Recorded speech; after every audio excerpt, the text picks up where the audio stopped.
Hello again, everybody. This is Frank with Frankly Horse Racing, and we're going to go over the 2025 Peter Pan Stakes. We won't take too long with this today, although I've said that before, and clearly I do talk a little bit too much on occasions. But anyway, let's go through this race. We won't go too in depth. We're going to use the time form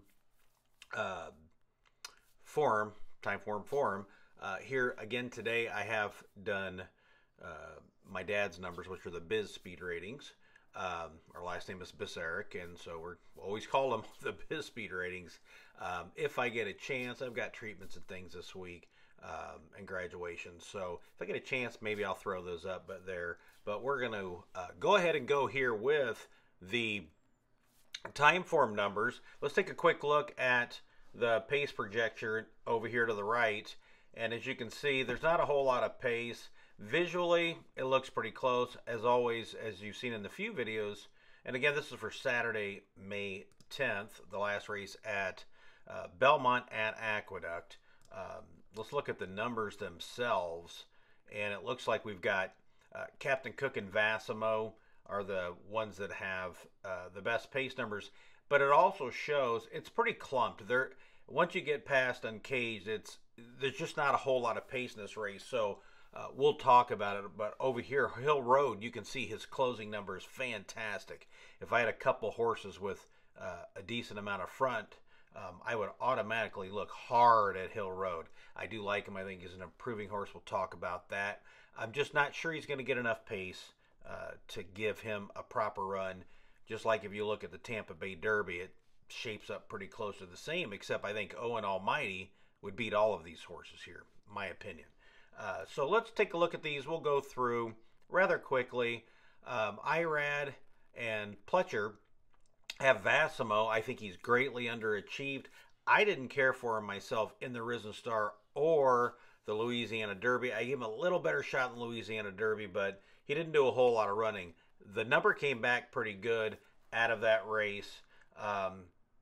I put a little note myself that it was fast early fractions, which you can see in red here. It was a mile 3/16 on a 1:11 and 4, basically. It's going pretty good at the fairgrounds. But I think that he still can take another step forward. He's not working particularly well, but I looked at all of his works, and I don't think he's a great workhorse overall. And I just don't think that Irad would jump aboard him or Pletcher would put him in again if he wasn't ready. And I think this is a better level of competition for him. Let's move on to Happy Delusional. I think they're delusional putting this horse in the race, but I had a video before and a chip in a chair. If you're in the race, you got a chance. I think it would really have to break down. He is a closing horse. Paco is always aggressive, but I don't see it, so I'm not going to spend a lot of time. He's coming from Laurel and Parks. I don't think he's got a shot in this race. Surfside Moon's kind of interesting because he ran well against Captain Cook at Aqueduct, and then he went to Laurel, and that was a decent race at Laurel, but it came back kind of slow. And if I look at his overall ratings, except for the race here at Aqueduct, he really hasn't run that fast. So he took a step from 2 to 3. I love seeing that. I think he's faster. I think he's got an outside shot here, but to me, he's a trifecta, superfecta type horse. I don't like him at all on the win side. Moving to 4, Hill Road, a Chad Brown horse with Flavian Pratt. Anytime you've got those two together, you've got to consider him. I like the horse.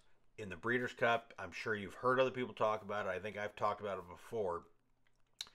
He was the only closer in a race that just Citizen Bull basically ran around the track, and he looked good doing it also. At Tampa Bay, I think he ran as good as he could have for that pace.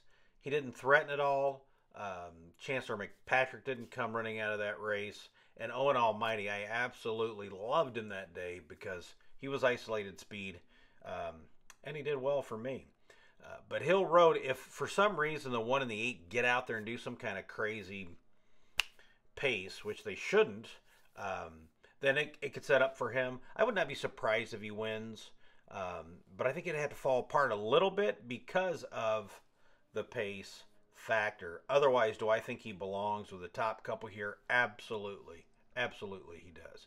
McAfee is kind of one of those young horses, 3 years old. If you look at him at 2, look at him at 3, he actually is improving, and he's topped in 3 over what he did in his 2-year-old number. Um, he's a bit up and down, so my guess is he's probably immature. I don't really know, since I don't know the connections or anything clearly. He came out of the same race with Rodriguez and Grande and Captain Cook, so they got a good number out of that race. It's such a huge jump over what he's run before. I think he's somewhere in between. I like him to hit the board. I like him in the tries and the supers. And if he wins, hey, I, I don't think it's crazy. But I don't like him on top today, but he's definitely a player in this field to hit the board. Uncaged is another Pletcher horse with Kendrick, and I've always been a fan of his. Lasix is coming off. His numbers, to me, again, are a bit light, but he's young. He could improve. And let's say he takes a step up, because he's padded his numbers. He's run 2 about the same. Then I still think he puts him just a tad below the top horses in this race. To me, he's a try and super candidate. First pitch, Jose Lezcayano will be riding him for Jimenez. He bombed the board at 50-1 last time, and I would say he walked a dog because he went all the way around. But if you look at those fractions on that day, they were pretty quick. But his number, he would have to take such a large jump to me. The blinkers helped him last time. He's not even a player to me. Maybe in the bottom ends of a super. I don't like him to hit the board at all. I think they're throwing some darts here on first pitch, but hey, why not? If you can get in a race, you never know. Chip in a chair. Captain Cook overall is a great looking horse. If I didn't see his last race and just looked at numbers, I would just love this horse. He has moved right up the ladder. He's got improved every single race that he's run. The best numbers he's run has been an Aqueduct, so that's good. He's here today, and I see him running great again on Saturday. To me, for some reason, I like, at this point, Vassimo better. I'll show that in my final selections where they're at. But to me, there's 2 horses that I like best on top, and if I'm doing horizontals that I'm going to use, and he's definitely one of them, and he can easily get out there and wire the field, especially if he runs this race he did here on February 1st, and there really wasn't much speed, much pace, and he got out there and just let him start to finish. And I can see that again happening tomorrow if nobody puts any pressure on him. His numbers are too good to ignore an improving horse. Number 9 is coming from Oaklawn, Barreton's, Baytown. What do we got here? We got Serpa riding. I think he maxed out on his number last time in the race at Arkansas, the Arkansas Derby, but I mean, it wasn't even close. Is he improving? Yes. Is he fast enough to win this race? Not in my opinion, and I think that's all I got to say on him. Hey, anybody can hit the super, so I'd put him in the super. Lordship, another Chad Brown horse. He's very young, only had 1 outing, and he won it very nicely at Tampa. It was at 1:40. I like that distance there because in most cases, if you're closer to the pace, you're tough to beat. However, this one came from off the pace, so you kind of got to give him a little extra thought with that. Plus, he's Brown.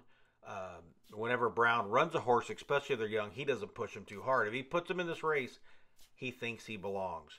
So I would definitely use him in the tries and the supers. But when it comes down to it, there's only a couple horses that I like to win, and that would be the 1 or the 8, and that's Vassimo or Captain Cook.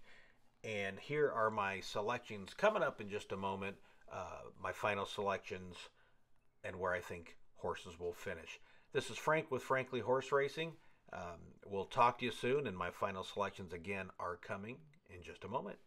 Is my final selections for the 2025 Peter Pan Stoakes Belmont at Aqueduct on 5/10 of 2025. I believe Captain Cook has the best numbers, and he's got recency at the track, but I like Vassimo to improve. If he improves, I think he wins this race. I do like the quality of horse a little bit better of the fairgrounds race versus, except for Rodriguez and Grande, that Captain Cook's run against. However, that being said, if Captain Cook continues to improve himself, it could be pretty tough. But you got to take a stand, and I'm going to take a shot with Vassimo and Captain Cook with the only two with a real chance to win here. Hill Road's got a great shot. However, I don't see enough pace unless for some reason the 1 and the 8 go nuts on the front to set him up. But I do like Hill Road quite a bit, and McAfee's been improving. I think he'll get better here. Thank you so much. I hope everybody has a great one. And there you go. Those are my final selections for the 2025 Peter Pan Belmont at Aqueduct. I hope you have a great day, and I hope you win some money. Take care, and we'll talk to you soon.